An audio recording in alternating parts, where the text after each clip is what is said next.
Oke. Suatu hari ada Hot Wheel yang terjebak pada lampu-lampu yang bercahaya yang menyebabkan elemen-elemen dasar dalam udara itu menyebabkan kematian yang Tuhan pun tidak tahu apa yang harus dilakukan. Sehingga ketika ada kodok bertelur ikan, maka dia tidak akan bisa menyebabkan Hot Wheel itu terguling bergelimpangan. Apakah saya sudah cukup berbicara? Yang ada dalam tanggung jawab saya hanya Guru Gembul Channel dan Gembulikum. Assalamualaikum Baraya, selamat datang kembali di Gembulikum. Assalamualaikum warahmatullahi wabarakatuh. Waalaikumsalam warahmatullahi wabarakatuh. Pak Guru, kita kedatangan lagi pasien yang mau curhat. Kali ini masalah komunikasi. Kau harus anonim nggak atau nama asli? Anonim aja. Anonim aja, Ujang. Dede Inun. Kita kalau kata teman-teman sih kayak Dede Inun dia. Enggak, dia enggak mirip Dede Inun. Terlalu bersih ya? Maksudnya Dede Inun kotoran gitu. Enggak. Enggak ya? Canda. Saya mau ngejelekin Dede Inun tapi kasih temen gitu. Jadi masalah utama dari Mas ini adalah Pak Guru, katanya dia itu sulit untuk berkomunikasi. Jadi entah seperti apa, coba langsung tanyakan ke Pak Guru coba. Nah, jadi Pak Guru kan saya tuh mahasiswa gitu ya. Di kuliahan tuh saya tuh sering banget dituntut untuk bisa berkomunikasi, misalnya kayak presentasi atau misalnya jadi pemateri acara atau menjadi MC misalnya. Nah, tapi saya tuh punya kesulitan, Pak. Jadi ketika tiap saya harus berkomunikasi saya tuh kadang suka ketahan gitu si omongan tuh. Jadi gugup, gak bisa ngomong sesuatu yang harus saya omongin seperti itu. Begitu Pak. Terus tuh ketika pun saya ngomong, biasanya saya tuh gak bisa menstrukturkan apa yang harus saya omongin. Jadi alurnya tuh belepotan, jadi orang teh gak ngerti gitu. Dialami oleh banyak orang kayaknya. Kayaknya ini bukan masalah komunikasi sih. Jadi gini Kang Ujang ya. Jadi orang tuh ada yang ini secara umum ya. Orang yang introvert itu biasanya jago berkomunikasi tapi kurang dalam berinteraksi. Jago komunikasi. Saya nih. Saya berkomunikasi itu lancar. Iya, betul. Orang ngerti. Dan orang lain ngomong juga saya pahami dengan cepat gitu. Tapi kemampuan saya berinteraksi biasanya rendah. Ada orang yang sebaliknya, ekstrovert. Nah, ini biasanya cara mudah membedakan introvert dan ekstrovert. Ekstrovert itu kalau komunikasi belepotan, acak-acakan, kadang-kadang gagap. Tapi dia tuh berinteraksi dengan orangnya bagus. Dia bisa berinteraksi, semakin ketemu orang, semakin bertambah energinya. Orang-orang introvert, semakin dia menyendiri, semakin besar energinya. Gitu. Jadi kalau orang introvert bangun tidur tuh dengan kekuatan yang besar, semakin banyak ketemu orang, menyusut, capek. Orang ekstrovert bangun tidur tuh melongo. Ngapain ya hari ini? Tapi begitu ketemu sama orang, energinya naik kayak gitu. Nah, tapi ya itu orang-orang yang ini tidak secara keseluruhan ya, sekali lagi ya, tetapi pada umumnya karena kehidupan itu dibuat adil gitu.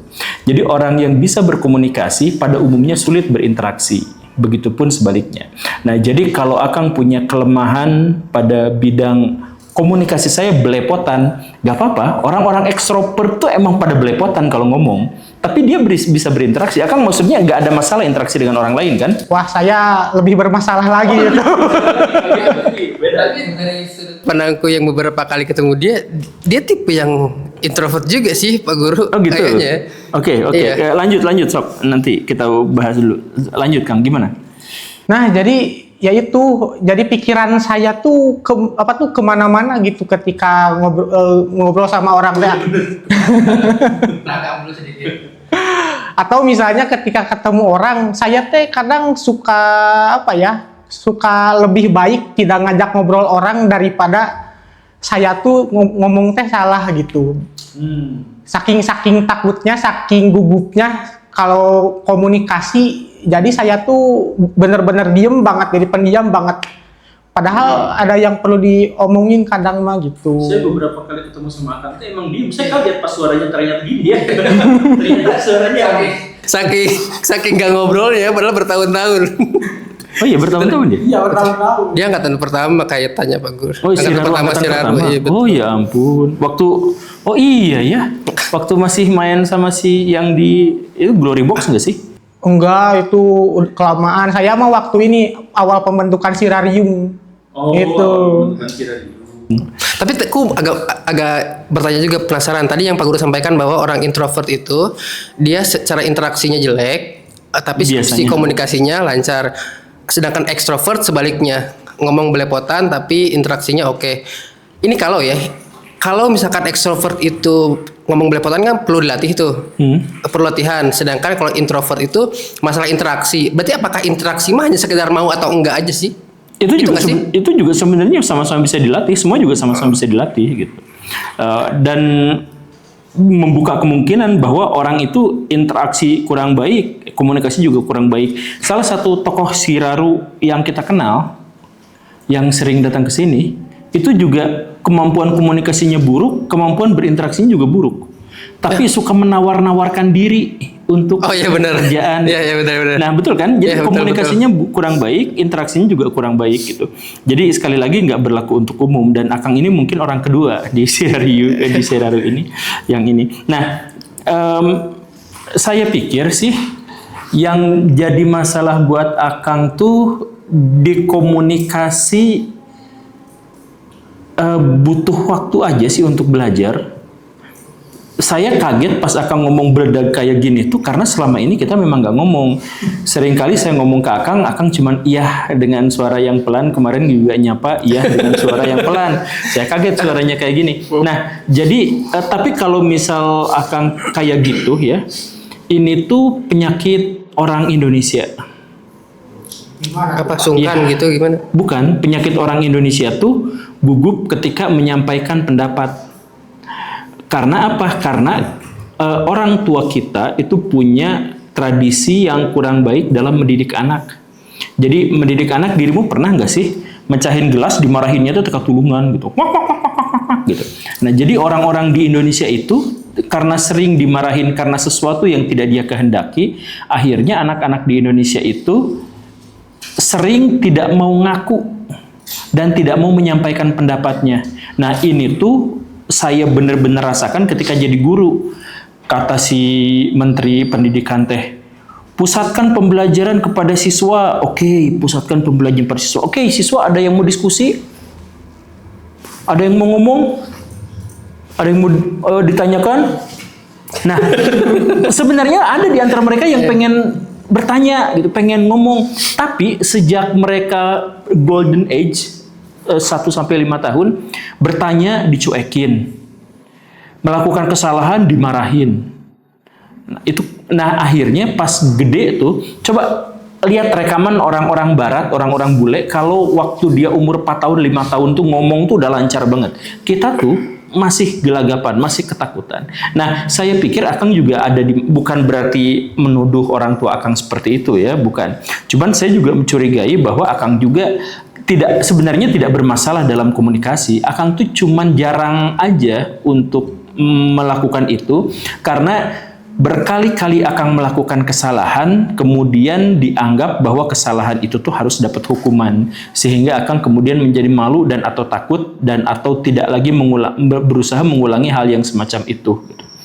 Saya khawatirnya begitu. Tapi kalau itu alasannya, itu solusinya lebih gampang, yaitu Akang lebih banyak membacot aja. Gak apa-apa nanti disalahin, diketawain, dimusuhin sama orang, selama itu adalah bagian dari proses pembelajaran, ya gak apa-apa. Jadi saya juga,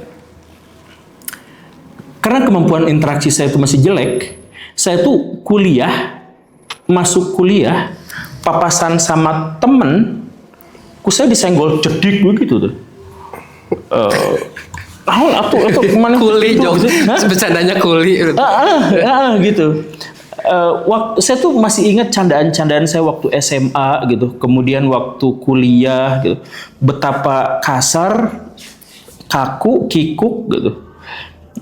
Jadi orang lagi nulis, terus saya candain, lagi nulis apa, cetret gitu. Mana dia nulis lagi, kamu tuh cetret lagi. Nah itu tuh kan bikin kesel gitu. Tapi saya berpikir dulu tuh itu perbuatan itu bagian dari candaan yang normal gitu. Nah setelah orang ngemusuhin saya baru sadar bahwa itu tuh gak baik gitu. Itu disebutnya heureuy kuli Pak Guru yang fisik lah, jadi kayak gitu. Beneran gitu. Sampai sekarang nih kayaknya sering Arab juga. gitu. Nah iya tapi maksud saya adalah saya juga butuh proses yang cukup lama untuk itu tuh gitu, karena saya merasa interaksi saya waktu kecil tuh saya tuh waktu kecil tuh terlalu banyak lah ceritanya. Tapi apa seberpengaruh itu Pak Guru? Maksudnya kayak kan kalau misalkan orang tuh grogi ngobrol di depan orang banyak, oke lah itu masalah jam terbang. Tapi kalau misalkan 1 lawan 1 dia masih grogi untuk mengucapkan pendapatnya, apakah seberpengaruh itu pendidikan orang tua kita atau trauma masa kecil? Seberpengaruh itu. Jadi bagaimanapun kehidupan kita, karakter kita, mental kita tuh dibentuk oleh kebiasaan besar, kebiasaan kecil. Nah, kebiasaan itu tuh sebenarnya diciptakan waktu kita kecil. Jadi itu sebenarnya jadi orang tua ngomong misalkan ya, kamu tuh jangan ngebantah atuh, begitu ya. Itu kan menciptakan kebiasaan kecil. Kebiasaan kecil yang berakumulasi itu tuh jadi karakter. Kebiasaan kecil yang berakumulasi karakter. Dirimu karakternya sekarang apa misalkan? Harus kau yang menilai. Oh gitu ya, enggak usah. Enggak usah. Takut apa ya? Ya misalkan ya. Nah, itu tuh dimulai dari kebiasaan-kebiasaan kita waktu sejak kita kecil dan dibiarkan terus sampai dewasa gitu. Nah, misalkan ya, ini saya gendut. Susah kaget ya. Nah, susah kritis pada diri saya sendiri. Jadi saya tuh kan pernah dicarikan ku Adera itu soal itu. Anda tuh Anda tuh kritisnya luar biasa. Pikiran Anda tuh dalam, bisa sampai kenapa Anda tidak kritis pada diri Anda sendiri? Saya tuh langsung bayanginnya lucu sih situasi itu sih. Coba bayangkan Anda tuh makan pagi gorengan, terus siang kolesterol tinggi, bla bla bla bla bla. Kan itu juga merusak. Kenapa kalau ke orang bisa kritis, bahkan ke sesuatu yang sakral dan spiritual kritis, tapi kepada diri sendiri, kepada organ tubuh Anda tidak kritis gitu. Dia tuh ngomong kayak gitu. Nah, tapi kemudian saya tuh sadar di situ, ya ini kebiasaan saya waktu kecil, ini karakter saya yang seperti ini, dan sulit luar biasa bagi diri saya untuk berubah. Walaupun sekarang saya ada perubahan, saya tuh nggak sarapan misalkan sekarang tuh ya, kecuali kerupuk. Saya tuh gak sarapan. Tapi kebiasaan itu sekarang jadi karakter saya gitunya, gendut, banyak makan, gembul, dan susah untuk dirubah. Nah itu tuh kan kebiasaan dari saya kecil. Nah jadi Akang juga misalkan susah ngomong, susah berinteraksi dan seterusnya, sangat besar potensi bahwa itu juga sebenarnya adalah kebiasaan dari kecil. Nah jadi bisakah mengubah kebiasaan, breaking the habit sambil nyanyi di atas gedung? Itu bisa. Misalkan trik yang biasa dilakukan itu trik puasa kan. Jadi puasa Ramadan itu kan kita melakukan pembiasaan 30 hari. Seandainya nggak ada lebaran, orang Indonesia tuh kurus-kurus. Karena apa? Karena biasanya tubuh tuh secara mental dan secara fisik bisa mentolerir kebiasaan baru ketika perubahan itu dilakukan setidak-tidaknya dalam 21 hari. Nah, kalau misalkan sudah 21 hari, nah misalkan ya kita nahan lapar selama 21 hari, maka hari-hari selanjutnya itu kita tidak memiliki dorongan yang kuat untuk makan di siang hari gitu. Untuk nahan lapar tuh kita punya kekuatan gitu. Nah,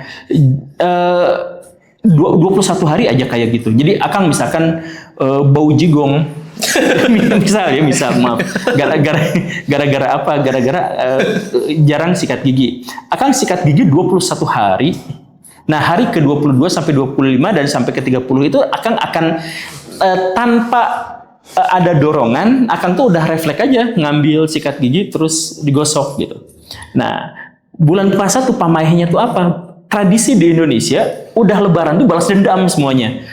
Padahal di hari Lebaran pas kita makan, kita tuh nggak lapar, tapi dipaksa makan opor karena tradisi. Kan? Jadi besoknya tuh udah gagal total itu mah pembiasaannya teh. Nah kayak gitu. Nah jadi kalau misalkan Akang sekarang ya udah biasakan aja Akang ngomong 21 hari, membiasakan diri seperti itu, dan membiasakan orang lain untuk berinteraksi dengan Akang dalam situasi yang normal. Misalkan Akang akan ditegur kalau salah, akan dimarahin ketika menyinggung dan seterusnya. Nah itu akan menghasilkan kebiasaan-kebiasaan kecil yang mungkin akan berdampak pada karakter Akang di masa depan. Gitu Kang. Ini ada saya beberapa kali kan saya juga belajar ilmu komunikasi gitu. Menurut Pak Guru seberapa berpengaruh baca buku ke komunikasi seseorang? Sangat berpengaruh. Jadi apakah kalau kita pengen banyak yang kita keluarkan, apakah kita harus selalu baca buku biar kosakata kitanya banyak? Atau setidaknya kita bisa merangkai kata, kan tadi dia bingungnya merangkai kata tuh. Ya, itu juga sering saya alami gitu. Kita awalnya tahu ngomong apa, ujungnya kemana lagi ya gitu. Padahal tahu ujungnya, tahu awalnya, tapi tiba-tiba di tengah hilang. Bisa. Baca buku tuh bukan hanya menambah jumlah kosakata, tapi otak manusia tuh secara alamiah akan mencoba meniru gaya bahasa dari buku yang dia baca. Nah, tuh, kemudian yang berikutnya, masalah berikutnya, baca buku itu akan membuat bendungan nggak bisa mengalirkan air kalau lagi surut. Kalau bendungannya penuh, dia tuh keluar. Nah, orang yang komunikasinya lancar, interaksinya lancar, tapi jarang baca buku, maka dia akan terus keluar, tapi nggak ada maknanya. Jadi biasanya apa Kayak coba? kayak apa? Saya mohon maaf ya, orang bodoh kalau ngomong kan bisa panjang. Iya, benar. Tapi isinya apa coba? Saya. Dah saya mah gitu. Terus Akang cerita lagi. Saya mau ke Jepang nanti bulan November. Saya juga ya itu ditawarin bulan itu tuh. Saya punya Hot Wheel. Dulu juga saya teh. Saya aja semuanya. Nah itu ciri orang bodoh. Karena apa? Karena dia punya dorongan berkomunikasi dan komunikasinya lancar kan? Lancar. Komunikasinya lancar, tapi nggak ada isinya. Jadi karena tidak ada isinya, satu-satunya yang paling mungkin dikeluarkan adalah pengalamannya sendiri.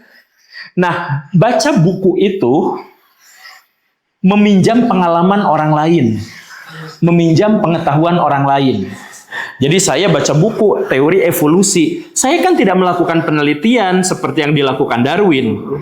Saya tidak melakukan apa yang dilakukan Lamarck. Saya tidak melakukan yang dilakukan oleh Wallace.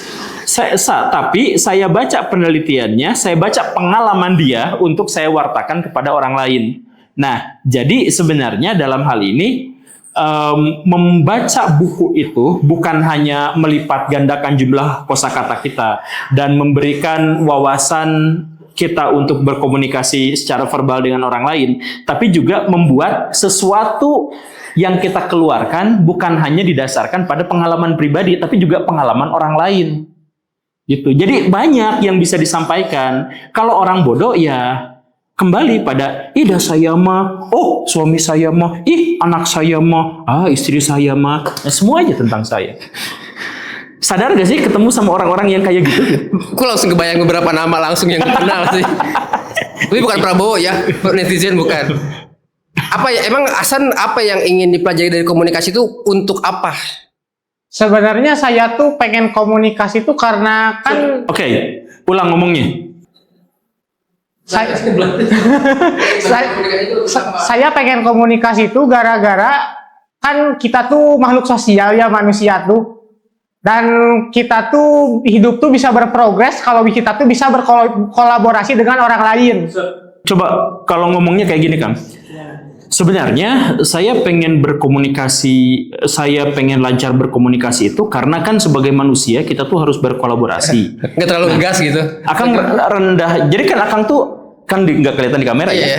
Tapi Akang kalau berbicara tuh kayak Pithecanthropus. Nah, Ya coba relax nih, aku dari tadi gini. Paling gak sopan. ini sekalian sambil belajar aja, Iya, nggak betul. akan kelihatan mukanya kan. Iya, Jadi betul. nggak akan ada aib yang dikeluarkan gitunya. Aman ini mah. Nah, jadi coba sekarang suara Akang rendah kan, nggak usah melenting. Gini nih, suara yang keras. dengan suara yang keras, itu tuh sama-sama jelas kan? Ya. Tapi suara yang keras, saya akan Saya akan lawan. Nah, itu tuh kurang nyaman di orang gitu. Itu tuh gaya apa ya? Itu gaya pengasuhan, tapi itu bukan gaya diplomatik, bukan gaya komunikasi untuk sesama. Itu Iya, gaya komunikasi untuk orang yang beda ini. Selama aku ngobrol sama dia gitu sih, lu secara, atau karena nggak sadar sih? Coba Akang ngomong lagi, Kang. Nah, jadi saya tuh ingin belajar berkomunikasi itu dikarenakan kan manusia ini adalah makhluk sosial. Nah, untuk bisa berprogres dalam hidup, manusia tuh kan perlu berkolaborasi. Masih terlalu tegas. Kasih terlalu bahas santai, bahas santai, bahas santai. Tarik nafas, tahan, 1, 2, 3 ngomong.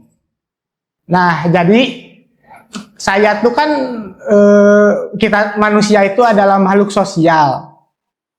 Untuk bisa berprogres dalam hidup, manusia itu perlu berkolaborasi dengan yang lainnya kan. Nah, oleh karena itu saya tuh ingin belajar komunikasi dikarenakan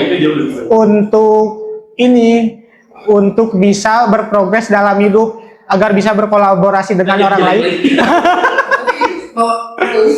Atau misalkan bawaan, aku juga nggak tahu bawaan sehari-hari aja gitu, kayak orang kalau ngomong gini tapi kalau nyanyi gimana gitu. Iya bawaan, tapi kalau misalkan bukan bawaan genetik gitu ya, bukan. Jadi gaya komunikasi itu bisa diubah. Makanya bahkan ada yang suka niru-niruin orang itu apa sih namanya teh? Impersonate. Nah, impersonate yang kayak gitu. Artinya dia kan aslinya gak gitu, tapi bisa jadi kayak gitu. Jadi sebenarnya ya bisa aja. Saya tuh kadang-kadang juga niru pidato Bung Karno gitu. Padahal saya kan bukan dia gitu. Tapi kan kadang-kadang niru tuh ya bisa. Jadi Akang juga bisa daripada kita bisa ubah daripada kita bla bla bla bla gitu. Kan itu bisa. Coba Akang pidato coba. Pidato apa yang dipilih? Pidato yang gak ada isinya, lagu anak-anak weh. Saudara-saudara, balonku ada 5. Rupa-rupa warnanya. Merah, kuning, hijau. Kok merah, kuning, hijau? Hijau, ya kelabu. Itu udah. Jadi saya pikir Akang mah tinggal membutuhkan sering berinteraksi dan berkomunikasi dengan orang lain dalam situasi yang setara. Kan saya juga kaget bahwa kita tuh ternyata sudah kenal 1 tahun. Lebih banget. Lebih, Dia join duluan si Raru dibanding saya, Pak Guru jauh. Iya. Dan saya tuh sering lihat betul. dia dan suka nyapa, tapi baru tahu suaranya gini. Nah, akan tinggal balikan situasi itu aja, ngomong lebih biasa kan, lebih lancar, lebih terbuka, lebih sehat. Tapi kalau kau ngobrolin hal yang kau suka, lancar nggak? Saya tuh pernah jadi pemateri di acara kampus. Itu tuh saya tuh ngomong sekitar 2 jam nonstop, 1,5 jam nonstop kurang lebih, dan tidak banyak hambatan seperti itu. Audiensnya gimana? Audiensnya ada waktu itu acaranya itu online.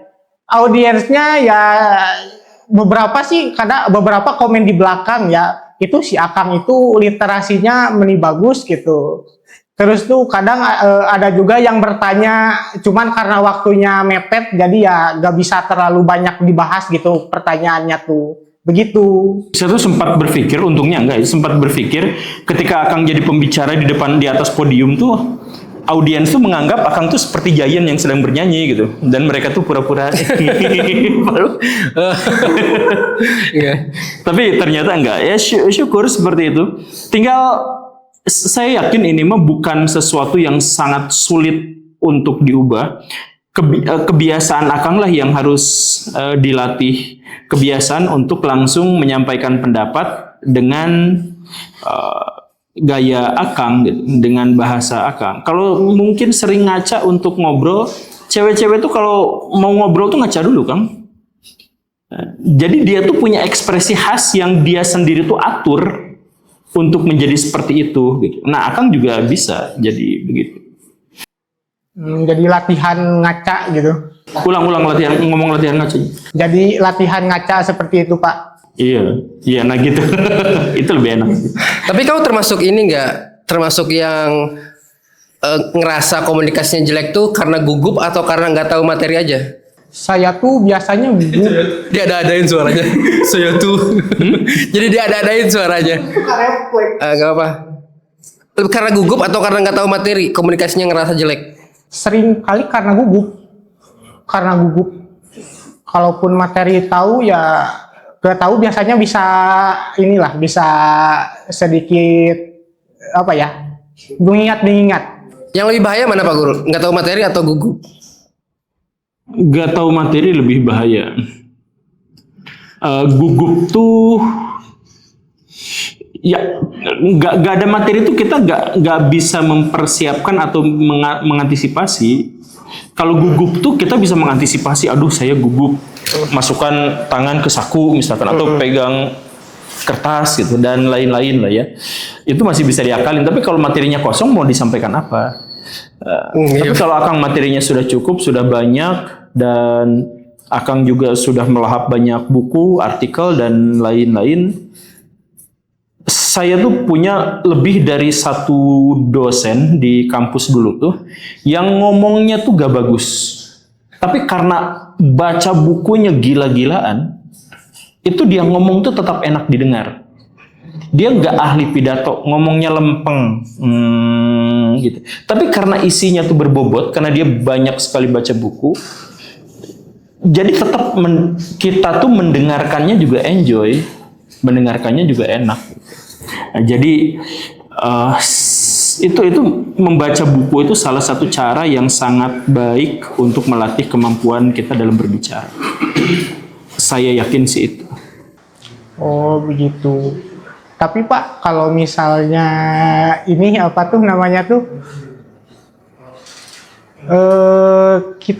saya tuh kan biasanya suka coba ini ya, coba komunikasi sama orang gitu. Seperti yang Bapak lakukan, saya tuh pernah seringkali melakukan itu, berusaha berkomunikasi dengan orang.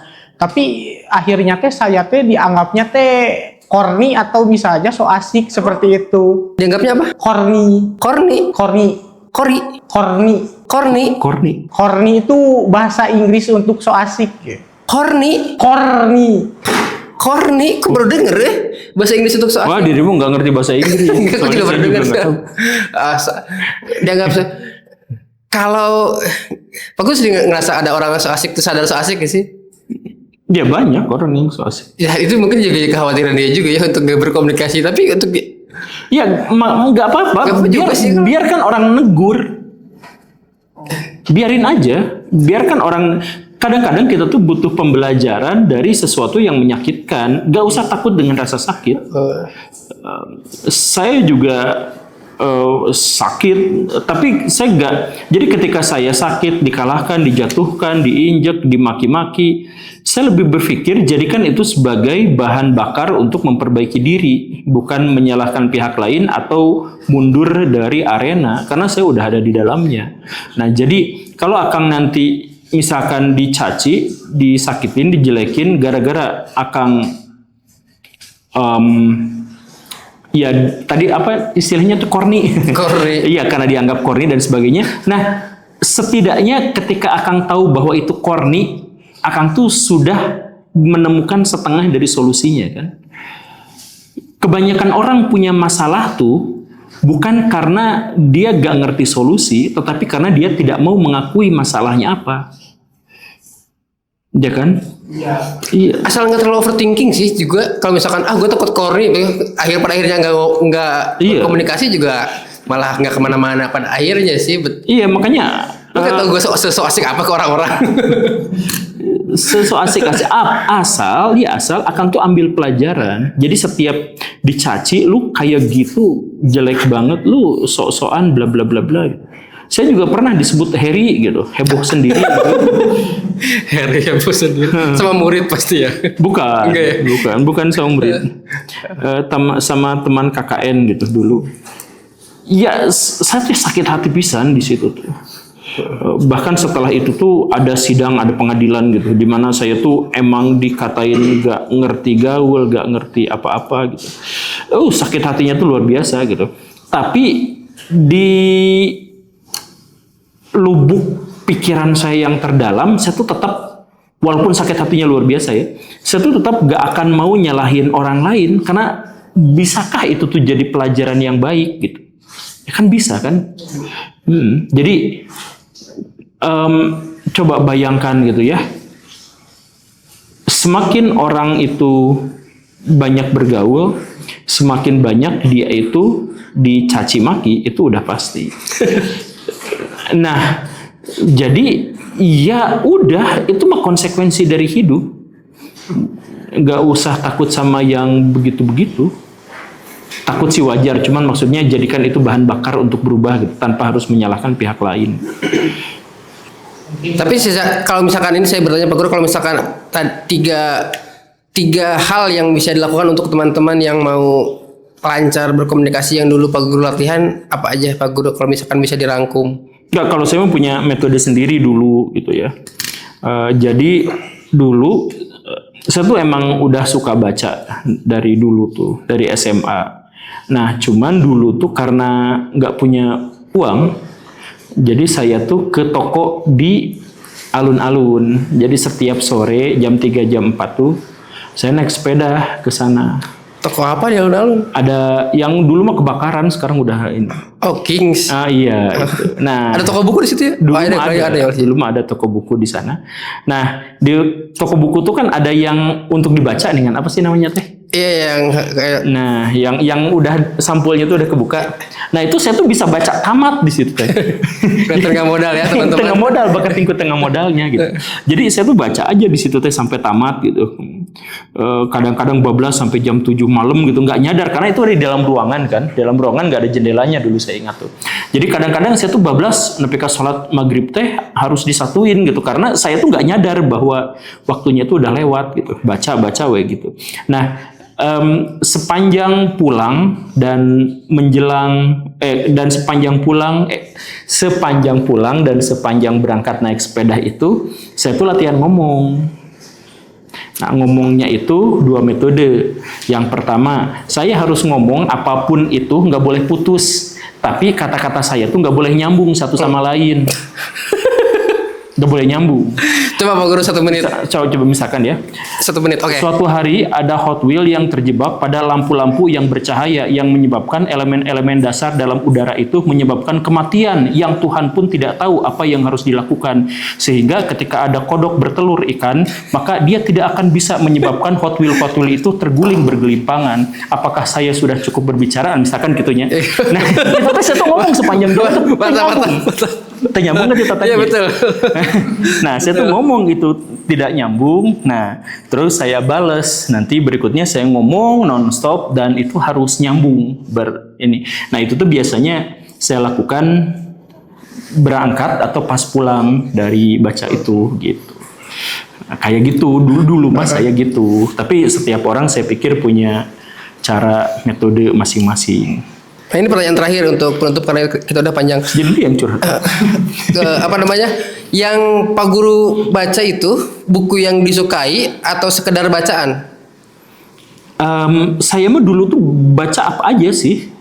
Jadi nemu majalah di jalan juga, nemu bungkus gorengan gitu. Nah, bungkus gorengannya dibaca gitu. Jadi waktu masih ada, ya dulu mah kan koran tuh banyak ya, iya, koran, betul. Tabloid, majalah. Sampai saya SMA juga masih sih koran. Yang kayak gitu tuh masih banyak. Nah, jadi yang kayak gitu tuh ya saya baca aja gitu. Terus mulai ada internet, saya tuh ngoleksi artikel, di copy paste, dimasukin ke Word gitunya, disimpan di flash disk dulu mah. Ya, dikoleksi gitu sampai ribuan. Nah, kayak gitu Dulu mah belum punya bidang yang saya senengin gitu. Apa gitu.